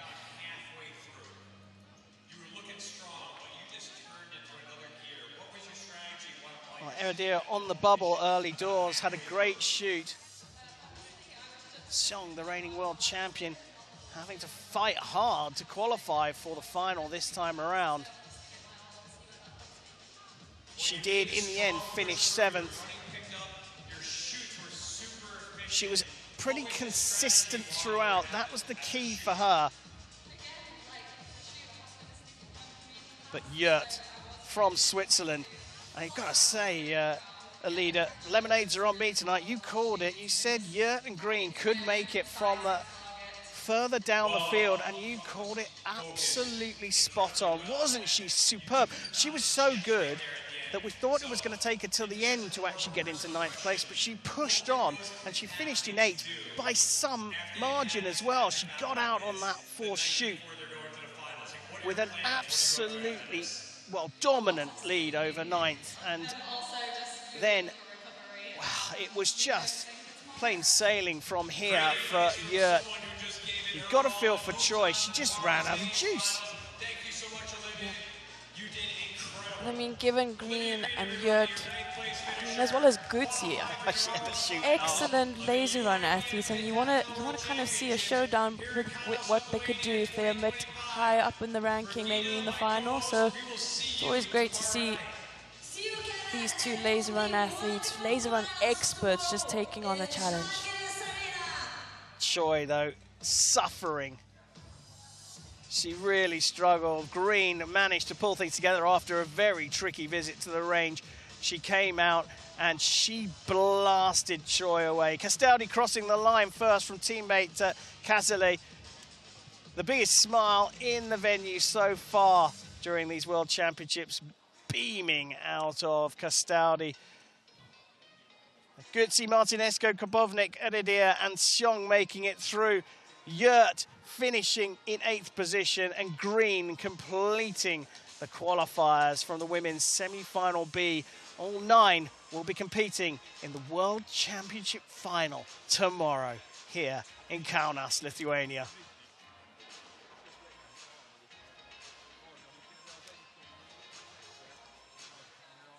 Oh, time to take a breath, almost. We have confirmation of the standings after the laser run. The qualifiers at the top, the 2 French athletes, Castaldi and Casale, making it through from Gutsi, Martinescu, Karbovnik and Eradia. Hungary, Italy, Poland and Spain in the top 6. Only 3 other athletes could make it through to tomorrow's final. That climb from Casale, perhaps a little bit flattering, because they were all jogging through the final lap, those top 6. Last year's world champion has made it through, Xiong of Korea, coming through in 7th. A great run from Yurt from Switzerland to make it through to the final in 8th. And Olivia Green from Great Britain completing the qualifiers. It was a little unlucky for Klavachkova and Valencia, climbing 4 places through that final lap. Choi suffering, running out of juice at the end of the day. Evgendi and Oliver finishing the semi-final off. And that is the semi-finals complete here at the World Championships. One more day of action to come. We hope you join us tomorrow. Thanks for joining us today. We'll leave you with the best of the action.